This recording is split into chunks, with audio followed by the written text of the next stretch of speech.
What's up, everybody? I'm Richard. And I'm Shawn.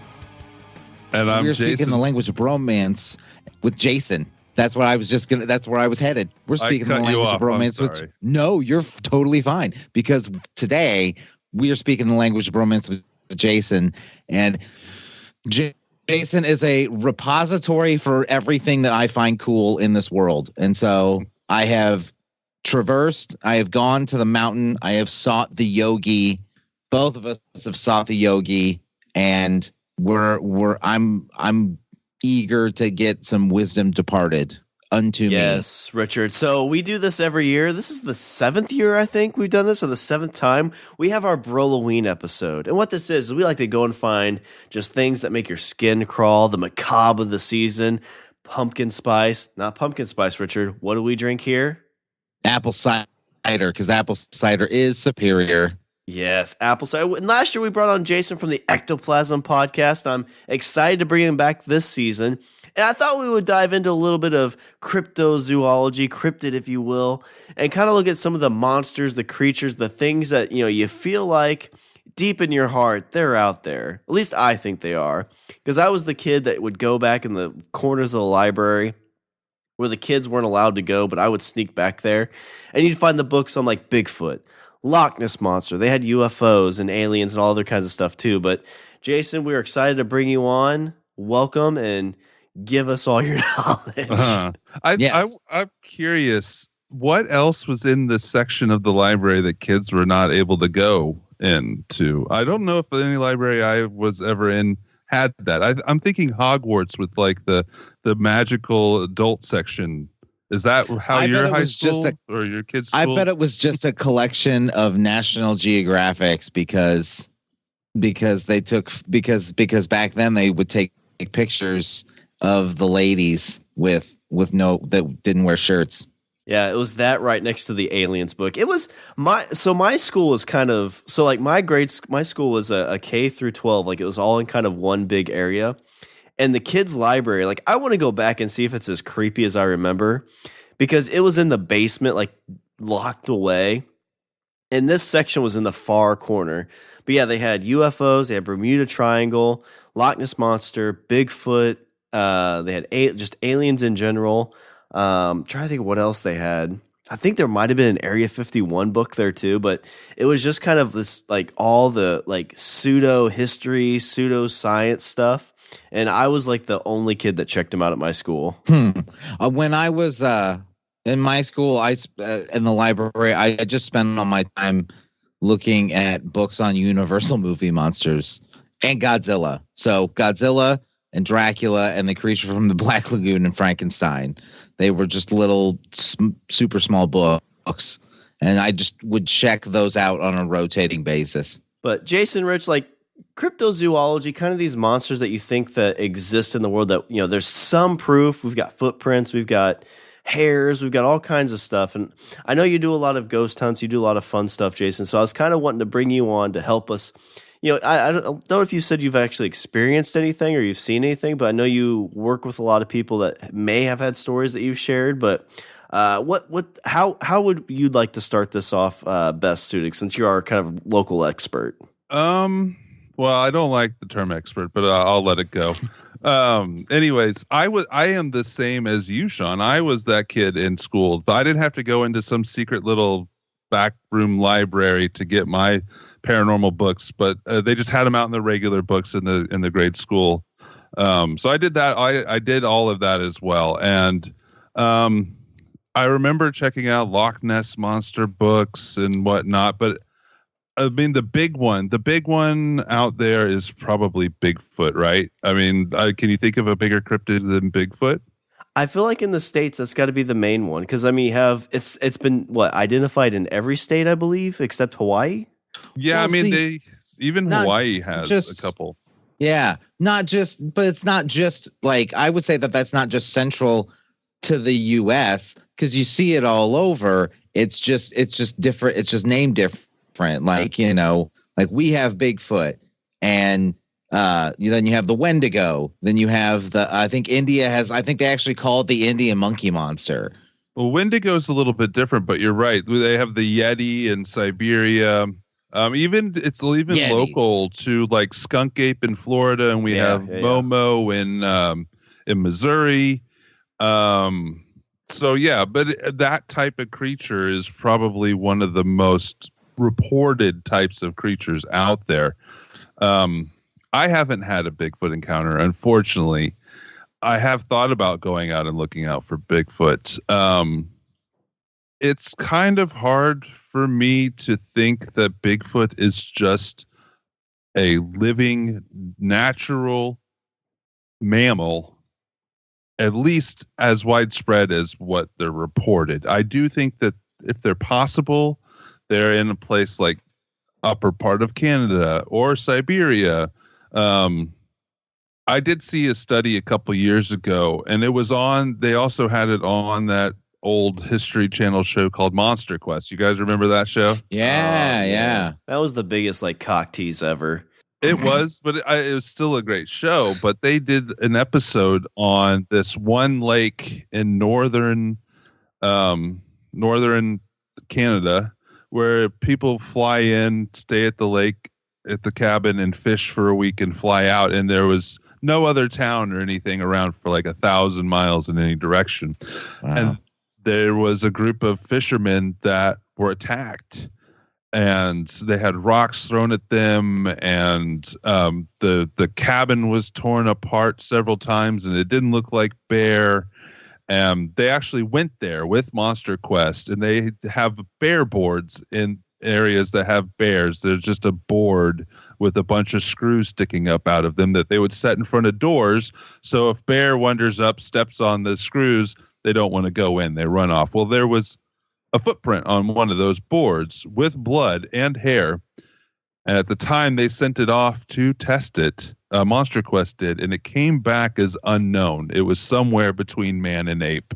Well, first off, I didn't know about the bear boards. That's pretty genius. But so it just comes back unknown. They don't have anything else to do with it. It's just kind of It has been a little while since I've seen that episode, and that show hasn't been on for years. So who knows where they took whatever this was past then.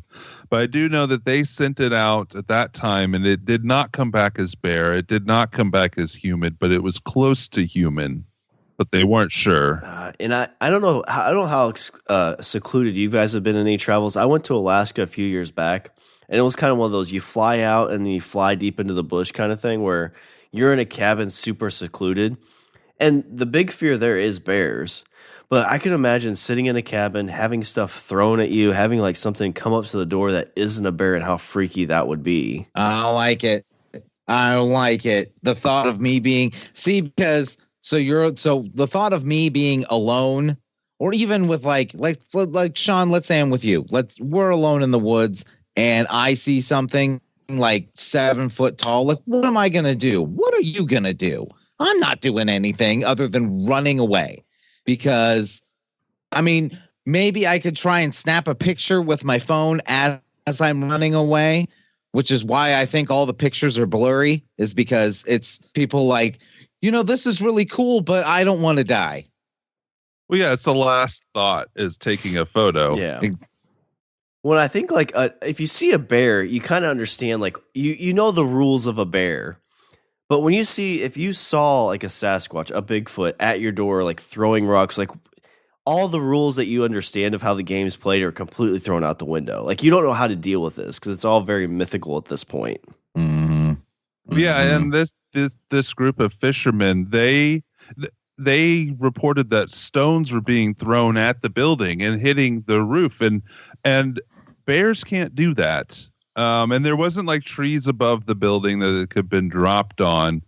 And they were actually things were coming up and shaking the sides of the cabin. And they were thousands of miles from the nearest town. That doesn't mean that the other people don't live out there, but they could see these big hulking shadows through the windows at times. It was either somebody really messing with them or it was something unknown. I don't know of anything else that could throw a rock like that. Yeah. And either way, I'm not into it. Like, even I'll tell you what, like, honestly, like, let's say I'm out in the woods and I see something that I don't know what it is. And then Like, say, as I'm running away, I find out that it's just a person. I'm still running. I'm still running. I'm not going to turn around and all of a sudden be like, oh, now now I have this surge of confidence. And I'm going to be like, hey, mother, like, no, it's still somebody that probably knows those woods better than I do and could easily bury me somewhere that no one will ever find me. Well, I know, like, talking about like Bigfoots and Sasquatch, well, I guess they're the same thing, but typically when they're identified too, I've heard stories of how, there's homesteads out there that are kind of in the middle of nowhere, and it's almost like they come in packs too. Like they're very herd-like creatures. Do you have any kind of knowledge on how that works with that, Jason? Is, from your understanding, are they more herd-like? Are they solitary? I only have, of course, the stories that I've read and been told and researched over the years, but I've heard both. Though the things that I've heard where there are a group of them, it's usually 5 or less. I haven't heard. Yeah, I guess I said herd, but yeah, herd's a little bit. Usually, like, you think that hundreds or so, but yeah. There has been. I know you guys have done an episode on it. I'm sure it was a while ago now. You did an episode, I believe, on the Bigfoot wars between the Bigfoot and I think it was the Amish. There was a group of Indians. I think there was like a French American, I guess, at that point. And they just kind of stumbled because the men and women were getting taken, or the women and children were getting taken away. And they're like, well, they just thought it was another tribe.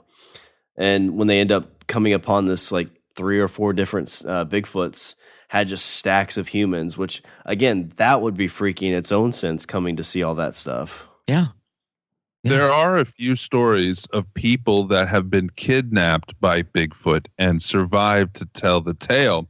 And most of them say that, or the ones that come back, because obviously the ones that don't ever come back, we don't have their stories. But the ones that did say that they were kidnapped by Bigfoot have more of a tale of curiosity on the side of the Bigfoot.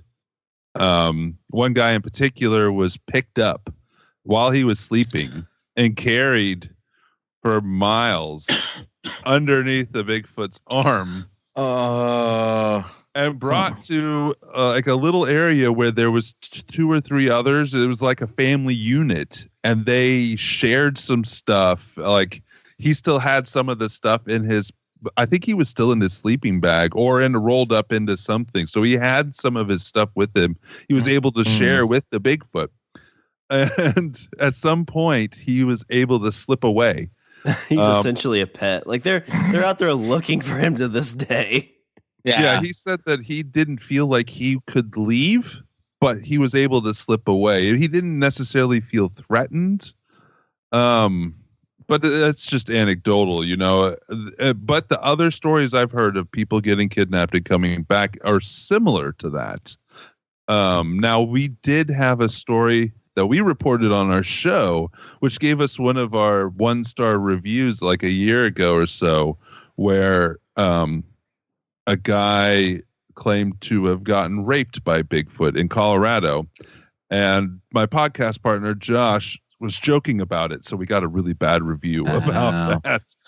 Like, don't tell me that that's possible. Like, it was bad enough that, like, they're just gonna come and throw rocks at my house and, like, carry me off and then I, like, show them a phone and they're like, oh, this is cool, and then I run away. Now I have to worry about being raped. Well, I guess the question, Richard, is would you rather be raped by a male or a female Bigfoot? Because I'm not sure which one would be scarier. Death by snoo. No. I refuse. I refuse to say that they can't do that, because if they can do that, then I can't leave my house because I'm going to be afraid of being raped by a Bigfoot. I think that my personal view on Bigfoot is that if it is a real creature, it's not a regular mammal living out in the woods. I think that, one, they would need a breeding population big enough to sustain themselves without inbreeding difficulties that any population of animal would have to do. And 2, the reports of the amount that they are around the world, they would have to be in areas that are, we would have found one by now. I think that they're more metaphysical, that they have the ability to travel in other ways and secret, and hide themselves, and even possibly interdimensional, which means that they could pop into your room right now. And what are you people doing to me? I'm already a nervous person. I think that because a lot of stories that I've read over the years from hunters that have encountered them, they've actually shot at them. And most of the time, 99% of the time, the bullet either passes through them or they believe that they hit them and that it didn't take them down. And there's lots of stories of them walking through the woods and they'll go behind a tree and not come out the other side, like they just disappeared. I think that would be a good explanation why we don't have a body, why they're seen sporadically, and why they're able to be all over the world and not know what they are. I've heard theories about that. Oh my gosh. What if it's just one? What if it's just one and it just circles the globe? Well, I've heard like theories too, like it could be like alien.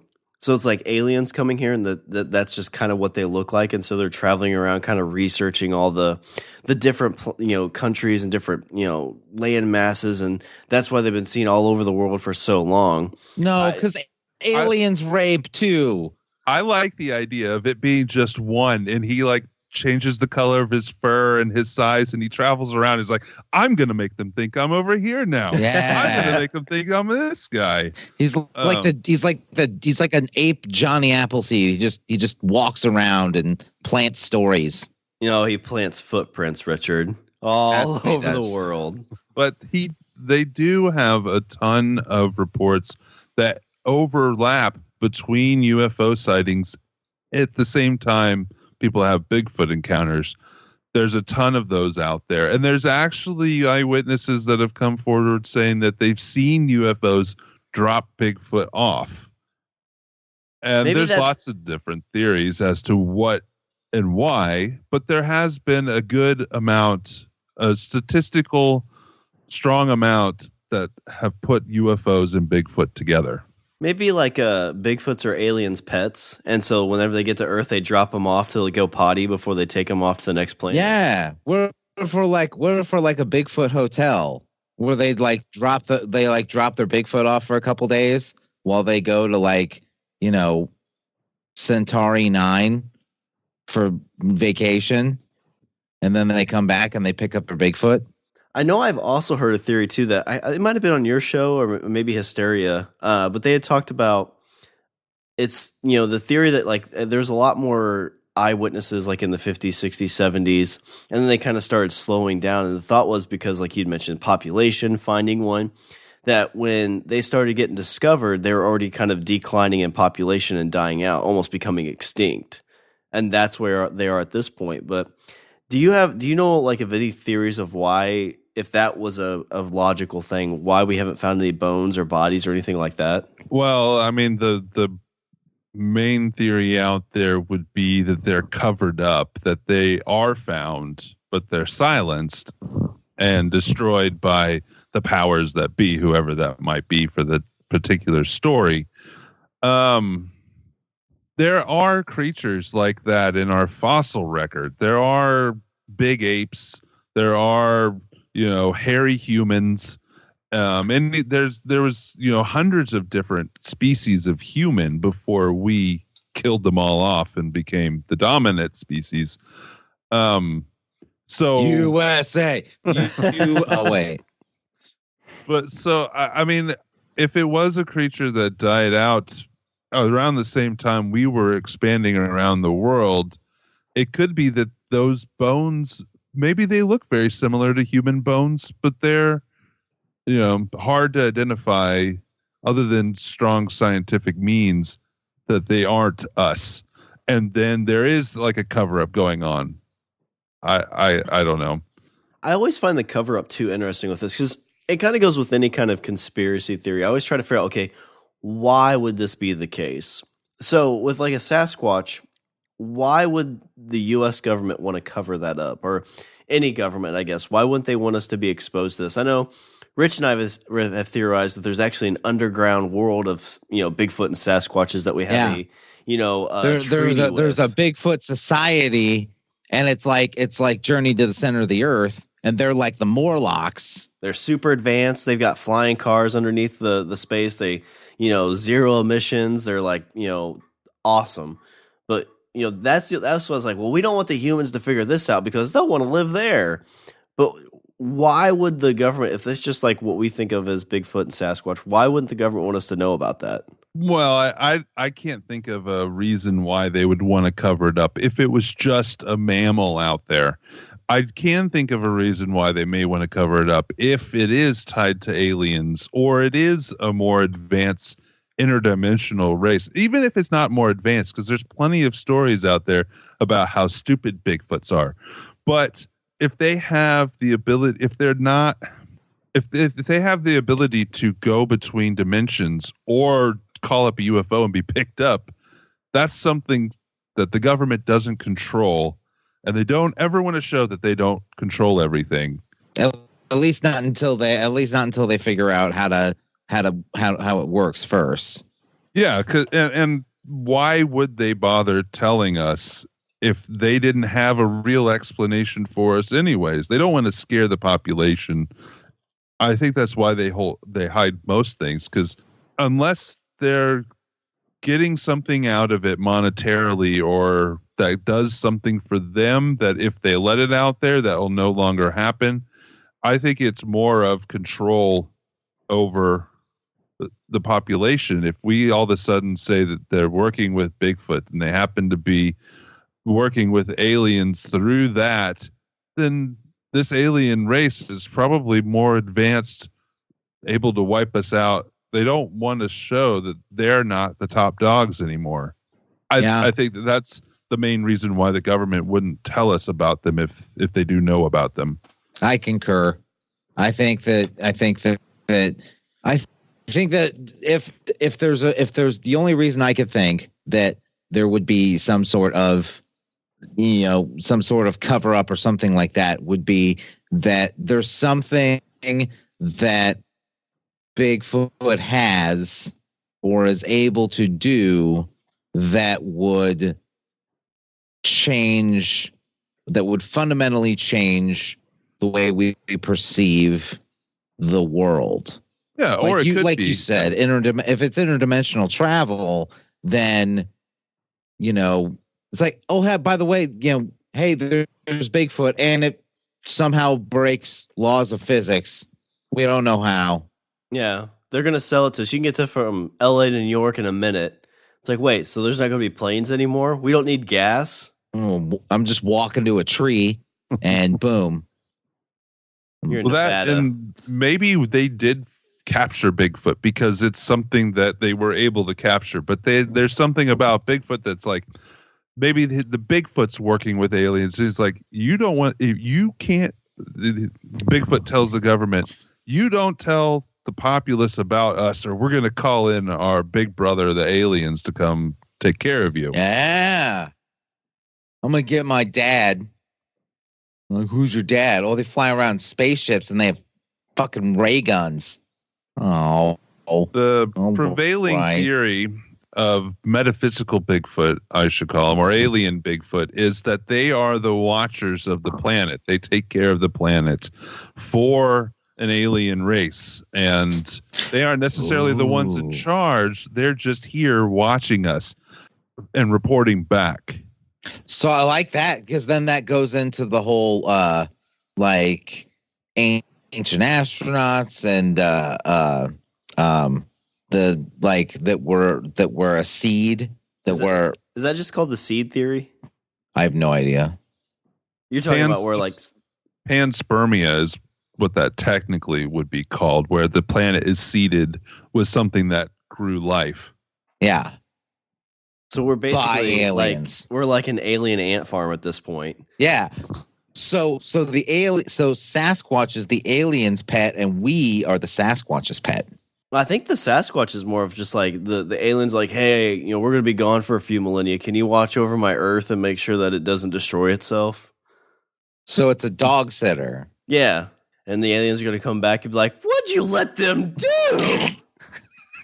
Well, because if from a lot of the stories that I've heard about that report on the intelligence of Bigfoot, he's not all that the species is not all that smart. So maybe he lied on his resume to get the gig. and just it's like, these aliens are going to be gone for thousands of years. I could do whatever I want. Yeah, he's like, well, no, I totally did this on Mars. Like, wait, isn't that like not even habitable anymore? About that. Okay, or let's say the Bigfoot was really smart. Let's say the Bigfoot wasn't, an intelligent race at one time, and through, over the course of, hundreds of years, even thousands of years, their population has dwindled, which has made them subject to inbreeding, which has sent their IQs down the toilet. There you go. So they were really smart, but now they're not so smart, and now they just, wander around and freak out campers. Yeah, that's true. So we'll step off into aliens for just a second. I like to throw around the theory from time to time that they're just because aliens have the ability to come here doesn't necessarily mean that they're intellectually advanced. I like to use Signs Signs the movie is that there's no way that those aliens didn't know that water hurt them, and they come and attack a planet with 90% water or whatever. Yeah. If that happened somewhere out there in space, let's say that happened to an alien race, some advanced other alien race came in and attacked them, and there was something that stupid that killed them off, and then that stupid alien race that was on the planet got all their technology and just learned enough to push a button and come here. And then they crashed here, millions of years ago, and then became Bigfoot because they weren't smart enough to actually do, control their technology. They just got lucky. Yeah. And we talked about this kind of our last game day. I mean, you look at like our human race right now. If something wiped out 98% of it, like how long would it take us to get back to where we are technologically? Oh. I mean, like, if it was us three on an island, like, how long before we can build a computer?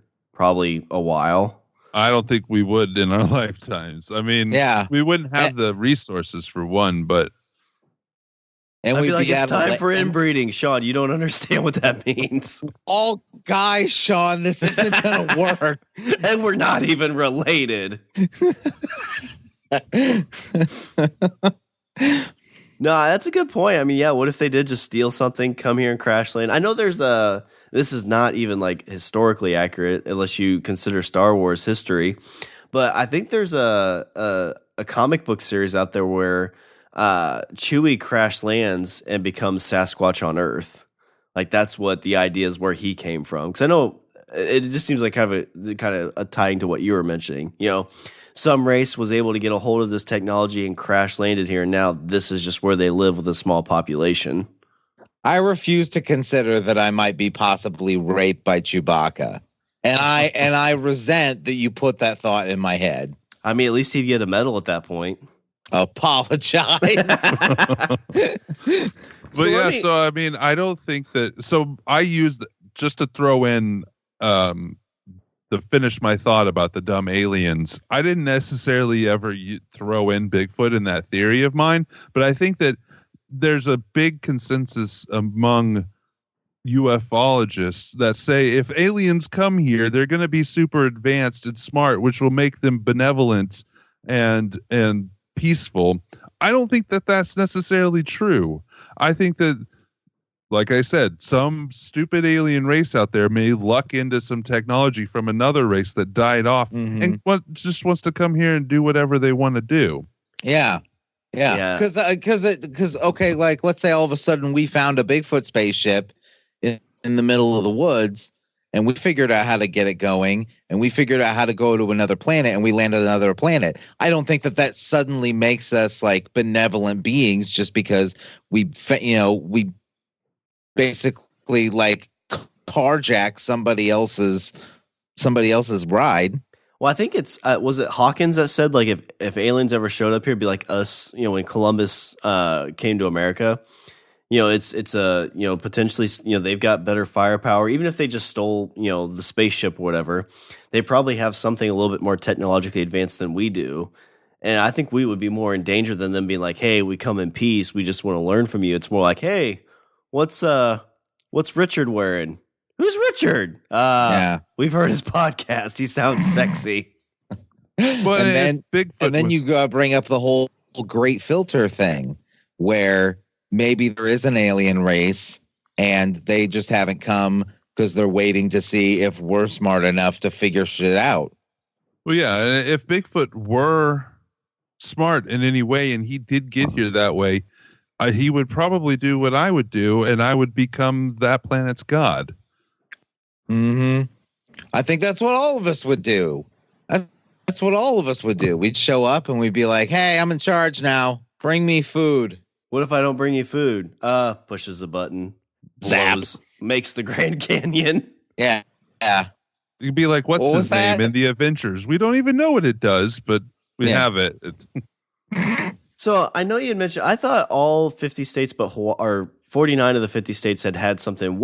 You said Hawaii had something similar. What's Hawaii's monster? Basically Bigfoot. You know what? You're catching me off because I don't know the name of it off the top of my head, but I do believe that they've had them there before. Let me take a look. They've had sightings. I don't want to be wrong. Oh, they have a Littlefoot.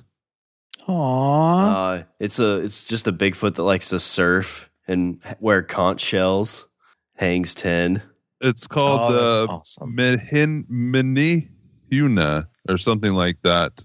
The legendary Hawaii Littlefoot. Now, see, if that ties into, if you want to take these more to a factual sense, like that either tells me like maybe they have like these channels through volcanoes that they can make it through all around the world, or it goes back to your guys' theory of it's some kind of alien or some kind of, like you said, interdimensional.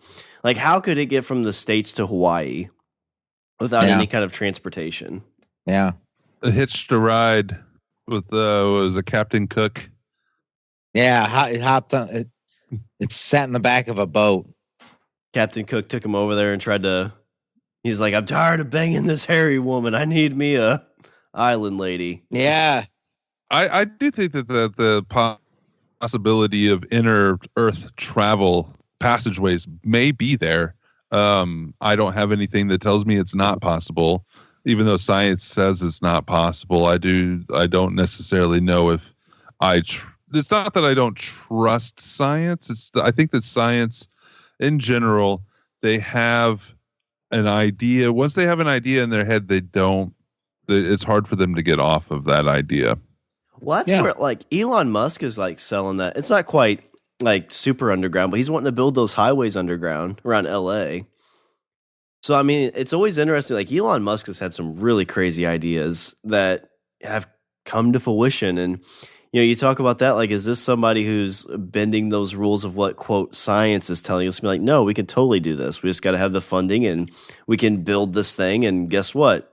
Electric car. Everybody has it. Hey, guess what? Flamethrower. Everybody has it. Get a flamethrower? Well, it's not a flamethrower. No, I'm not interested.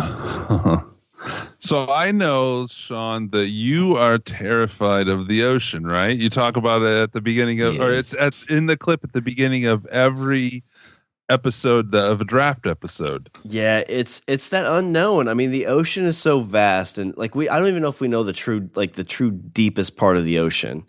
There was a movie called The Meg, right? And there's been sightings of a megalodon. And like, could there be something in the depths of the sea that we don't know about? Yes, possibly. And even the things that we do know about creep me out. So yes, I have a huge, I would say rational, some would say unrational fear of the ocean.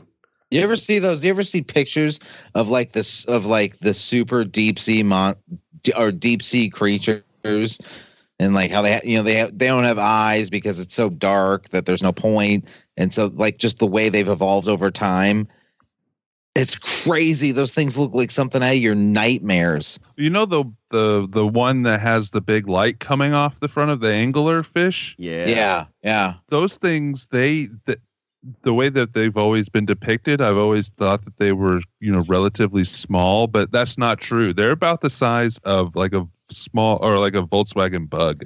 I don't remember if it was Rich or somebody told me that, and it kind of blew my mind. Because same boat. Like I think you see it like Finding Nemo maybe, or some movie where it's a little fish and it's just bigger than the fish itself. So like, oh, it's the size of like a good sized catfish or a big bass. No, size of a Volkswagen. But so Megalodon. Have you seen the photo of the submarine with what might be a Megalodon next to it? I have, yeah. Where the submarine surfaced and you see the fins and the space between it is not even close to being any size of anything known. Yeah, it's like 46 feet or 46 meters or something like that. Yeah, I've seen that picture. Have you ever heard of something called the bloop? Yes.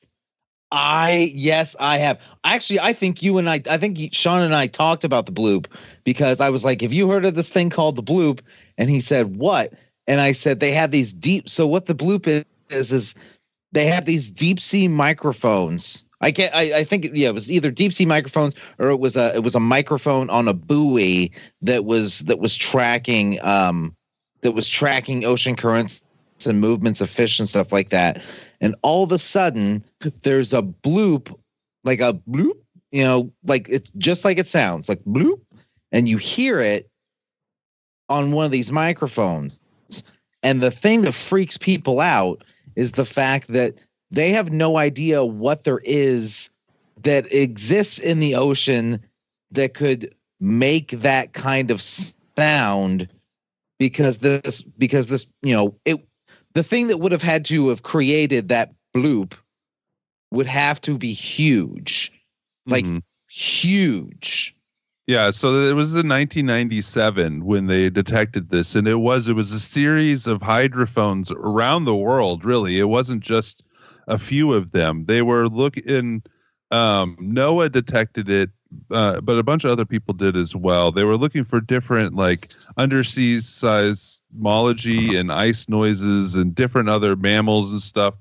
But it's an ultra low frequency that was detective, and they have no idea what it was. They triangulated it to an area kind of in the South Pacific. Mm-hmm. But yeah, they don't know what it is, and if a creature made this, like you said, if a creature made this, the frequency of it had to be made by something massive, bigger than anything we've ever detected before. Yeah. Like we're talking like a Godzilla-sized thing. If it came from a thing, it would have to have been like a Godzilla-sized thing. So that's what's in the bottom of the ocean, Shawn. It's Godzilla in the ocean. Well, and you talk about that too. There's a story about, so they tag all these great white sharks, and there's this great white shark that I think it was like 12 or 14 feet, so a good sized great white shark. And they were tracking as all of a sudden it just dove super deep, and its body temperature went from like normal body temperature to like, I think it was warmer maybe, like its outside temperature, which they said the only way that could have been is if it was swallowed whole. So you're looking at this 12 to 14 foot shark, which there isn't much out there known that could swallow something like that whole, swallowed whole. No explanation for it. Like you said, is it a Godzilla-like creature? Is it a megalodon? Is it a bigger shark?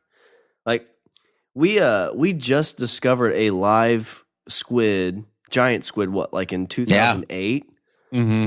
So, we found those dead, and I'm sure we found some weird things on the shores, but something in the ocean, if it dies in the middle and if it does make its way to the top, or maybe it doesn't, it just goes right to the bottom. How are we to even know that's out there? Yeah. Creepiest story I ever heard about like a giant squid-like creature. So you see a squid, and the squid has like eyes on it, right?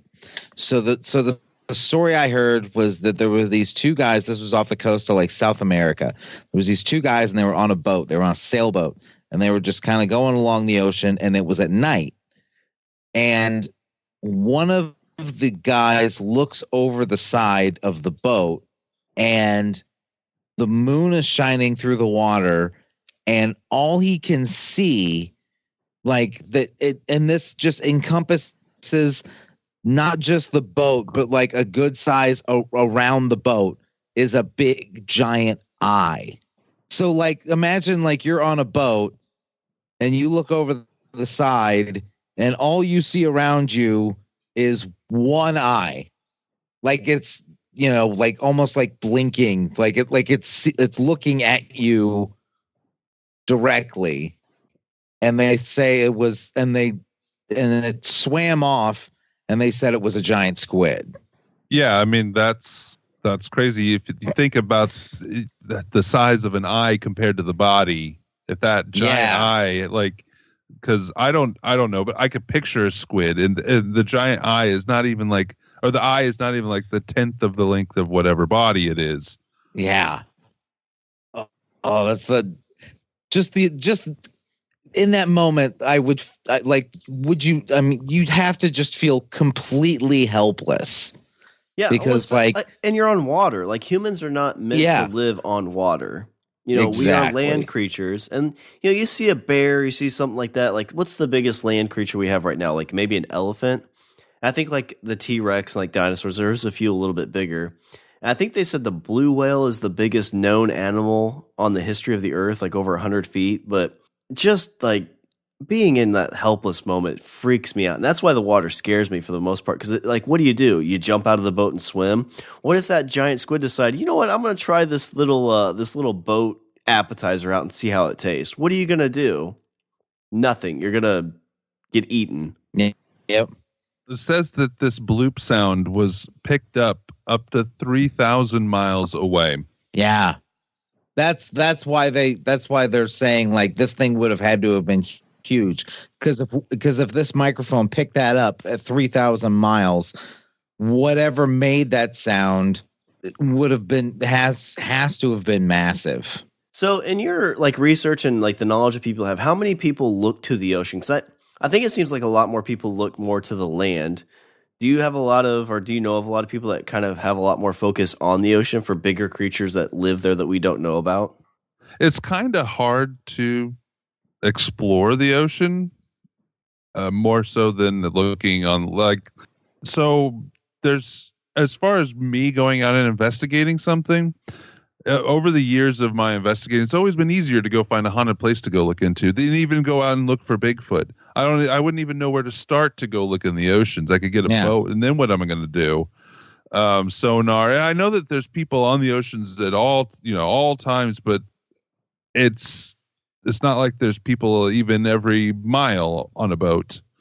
It's access. I don't know of any concerted, well-funded expedition looking for sea monsters. That doesn't mean that there's not one out there. Yeah, I would say that it's the most extreme environment that we have next to space. There's many people, and I think they're right. They always talk about how we know more about our moon than we do about the ocean floor. Mm-hmm. And just to go back to the big squid for a second, Monster Quest did do an episode on giant squid, and they did go out in Baja with some fishermen, and they caught the first time on camera what looked to be, but from the measurements of what they were able to catch on camera, 100-foot squid. Oh, no, thank you. Because, like, I think that's the thing that kind of, like, settles you okay, is the fact that, like, the blue whale eats plankton. So it's like, well, it's not going to eat you. Giant squid that's 100 foot, yeah, it's totally going to eat you. Yeah. Also, you know what it'll do, Shawn? Probably rape you. Well, I mean, you have very real things to be afraid of in the ocean, not necessarily a giant squid that maybe there's 3 or 5 of them out there. Mm. You're not going to make it down. I don't see you ever going down a couple 100 feet in order to get picked up by one of those. But sharks are very real, and they're very near the edge of the ocean. They're right there. I've heard they rape too. Yeah, they're like, we're not going to go 100 feet. That's where the big squids are. We just hunt at the top of the water.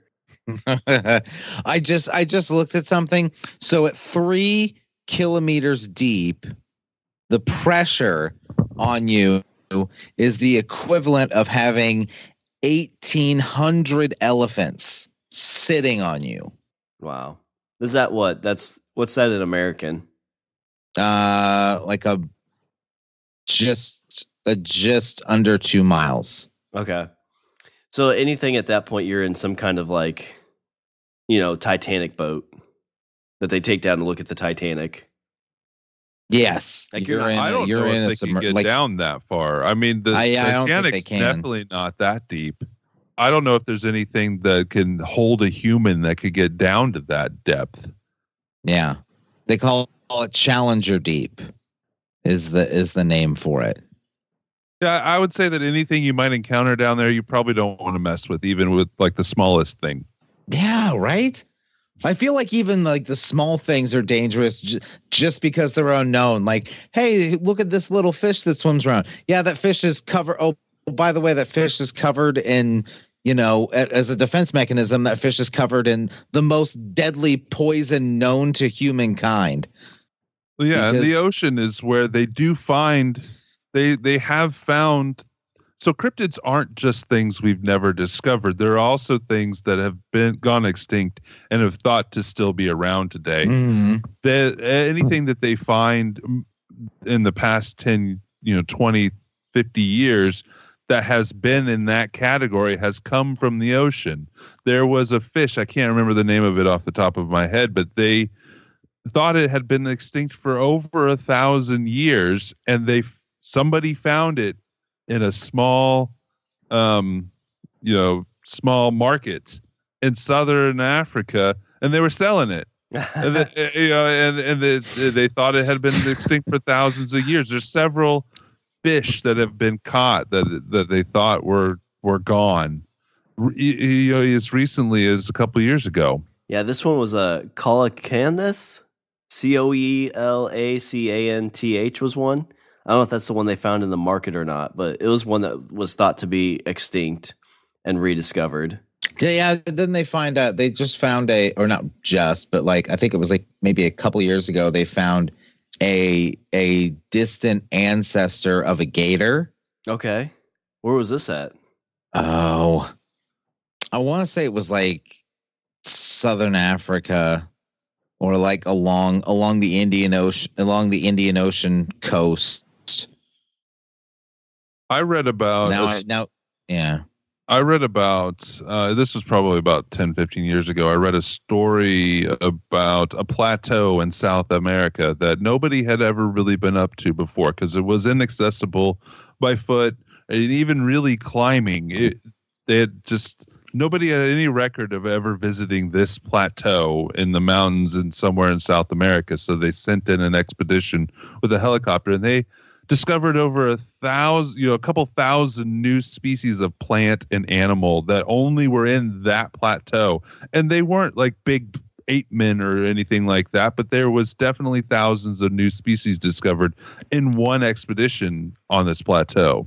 Well, I know when I was younger, didn't they talk like the Amazon was like that? Like so deep into the Amazon, people haven't really been yet. And they think there's tons of animals and insects and plants there that just man has not been to yet. Deep jungle, deep ocean. Then we have Antarctica. There's probably stuff buried under the ice. Well, yeah, there's that big wall we got to get across to figure out what's on the other side of the flat earth. Yeah, there's that, but there's also the possibility of most of that ice is 2 miles thick, but there's areas of it where it's not quite as thick. It still could be a mile thick, but there's one lake in particular. I don't know if they've ever been down to it, but they know that this lake is thermal heated, so it doesn't freeze, and it's like 3 miles long at the widest point, and it has a dome of ice over it. There's air above it. And they don't know, what's in that. And there's several other areas like that. I mean, Antarctica is the size of North America, and it's basically unexplored as far as we know. I mean, maybe the Nazis are there, and that's why we don't know about what's down there. Yeah. And NASA's there. Apparently, that's where NASA the stuff that NASA sends to Mars, they test in Antarctica because that's the closest environment they can find to Mars, or to Mars in terms of the terrain. Oh, okay, yeah, makes sense. I mean, there's a portion of Antarctica that doesn't have ice on it. It's like 10%, something like that. But there's mountain ranges. There's all kinds of stuff under the ice there, and who knows if there's a geothermal heated air oasis under a pocket of ice down there that has something that we've just, all kinds of creatures we've never discovered that might like kill us with some disease if we ever pop that bubble. Mm-hmm. That's where Bigfoot's house is. I was gonna say that's probably Bigfoot's like a little home. That's his winter home. He's got like a cabin there, and he hangs out. And it's like Thanos's oasis. Yeah, yeah. He's got a little garden. He just got a boat. He doesn't even plant food. He doesn't even plant food. There's no food. He just plants sunflowers. He just plants things. He's got roses. Well, yeah, because he has the alien. The Star Trek. What is the machine that makes food? Oh, he's got a replicator. He's got a replicator in the cabin. He's just like, hey, replicator, I want a rabbit. Nom nom nom nom nom nom nom. And then he goes and sits on his porch, and he looks at his roses. Well, he says replicate that fish, that old fish, but so slippery it slips and falls in the pond and it swims out. Yeah, that's where they come from. So, Jason, of all your favorite cryptids, you said like besides Sasquatch, what's like your next favorite one? I as far as researching, I do like the Jersey Devil type creature, like Chupacabra type creature. I don't know anybody personally that's ever had an encounter with them, but I do think like that type of Jersey Devil has wings that might be able to fly. But Chupacabra is its origin and its spread is kind of interesting in that it's not like a worldwide thing. The reports started in an island in the Caribbean and have spread out like a migration from it. Just like for example, killer bees came up and they're now in North America. They came up and they were able to track. Okay, killer bees are here this year, and next year they'll be here. The same thing. I always remember that when I was in school. That was like, oh, here's the killer bees are here, and then next year they're going to be here, and then in about 5 years they're going to be where you live. And I'm like, oh, fantastic. Do they rape too? I heard Sasquatches rape. Yeah, that's what 12-year-old me asked the teacher, and then I had to go to the office. Well, yeah, so the goat sucker is a lot like that, and that its territory seems to be expanding where it's seen. Yeah, I mean, there could be reports elsewhere, but for the most part, it expands out, and they're not in an area until they're in an area. And they're not, the reports aren't too far south of us these days, but they're just a creature that started out as why on this little island, why were there goats dying by what looked like vampire bites? And it's a little dog-like looking creature with no hair that some say they have hooves, and they suck animals' blood. Kind of like the size of a coyote. Is on the menu, Shawn. Oh, okay. A little bit bigger, like the descriptions are a little bit bigger than a coyote, like in between a wolf and a coyote size-wise. Like some domestic dogs are about the same size. And there's like some of the big reports of Chupacabra photos out there look like a dog with mange, and they very well could be, but it's more when an animal is killed by a supposed Chupacabra that's more interesting than just a sighting, because there's weird looking animals. Dogs, coyote with mange could look very odd.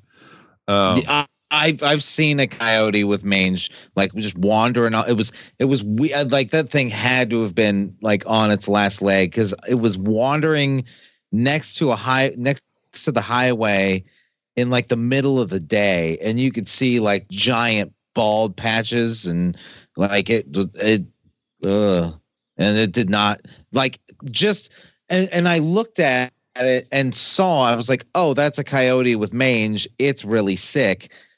But I could totally, if it was dark, I could 100% believe that was something from my nightmares. So I know early on too, Jason, you kind of mentioned that you've had some what you consider experiences potentially. I want to share. I don't know if I've ever shared this with Richard.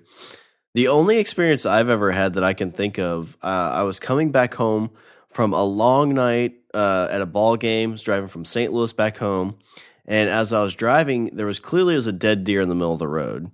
And I swerved just in time, and I, to this day, don't know what it was, but it was some kind of big-looking thing eating that deer. And like deers in the Midwest, they're pretty good size, 100, 120 pounds. And this thing basically took up like half of the deer just eating it. I don't know if it was a Bigfoot, because it was dark, didn't get a good look at it. I don't know if it was a Bigfoot, if it was like a chupacabra, if it was just something that because where we live, there's no wolves, there's no bears, there's nothing big like that would eat a deer. There are bears in Missouri, but they're not huge. Well, this was in Illinois. Oh, okay, yeah. So this was back when I was in college. So as far as I know, around there's no bears. I don't even think mountain lions really. There might be one or two every now and then, but for the most part, there's none here. And I guess it could have been maybe a bear that wandered through that way.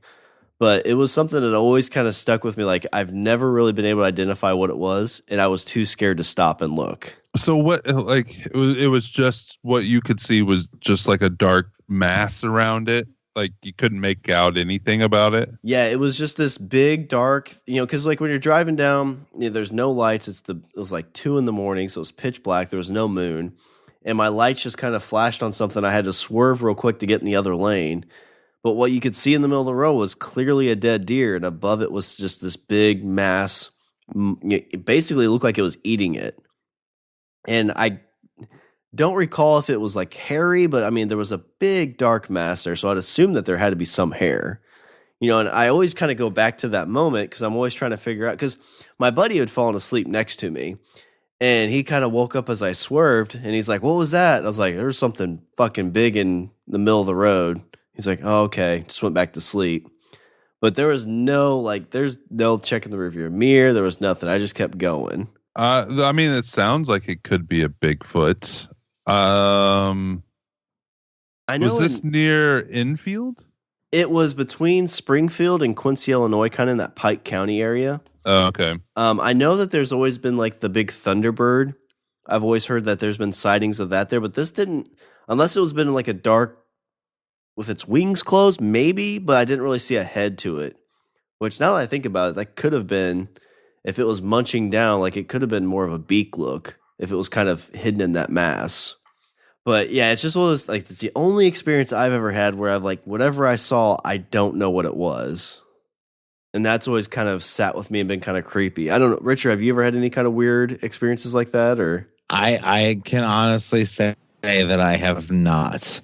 I've never seen anything that I've never seen an animal that I could later, like in my head, go back and be like, oh, well, it was that. Like, oh, it was that. Like anything that it was even questionable, I could always, once I stopped the process, I'm like, oh, it was it was this thing. I gotcha. So I did a quick search of cryptids in Illinois, and one of them that popped up right in that area that you were describing is giant black panthers. There's been several hundreds of reports of them since 1917. Right. There's also I bet they rape too, don't they? I think that the one that's probably you'll have to worry about with that is the abominable swamp slobs. This is more down south, but they could come up to you, and it's basically like a Bigfoot, but he's swampy.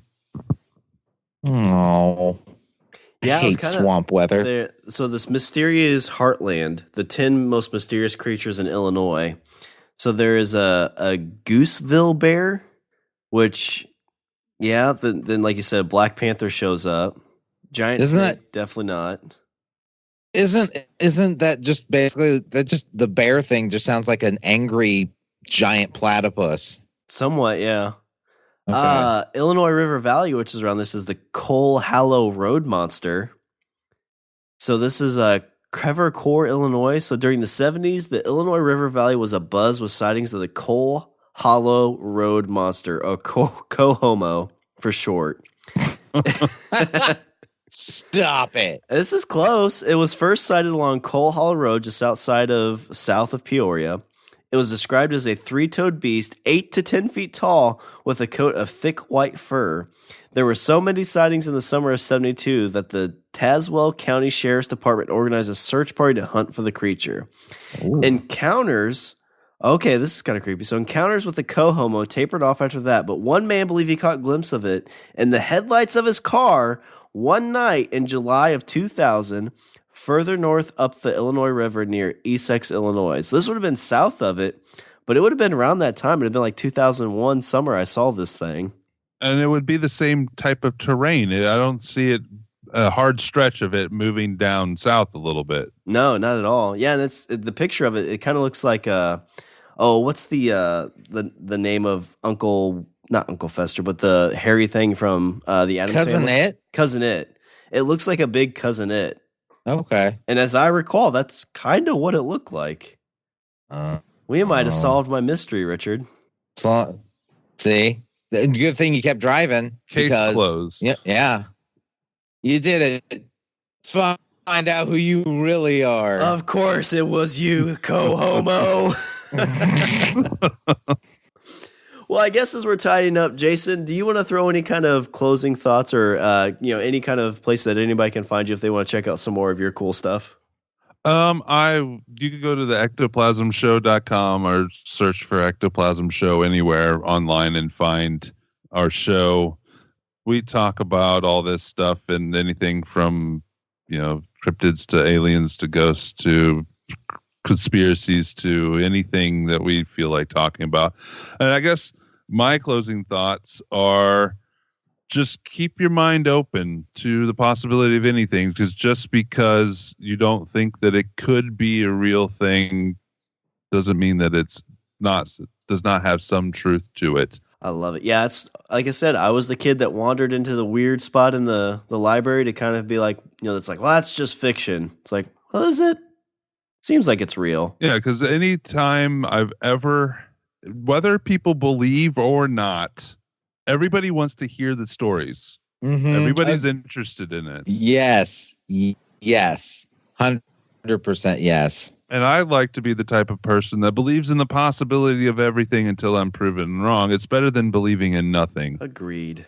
Well, Richard, so as we're closing this episode, what's Richard's closing thoughts?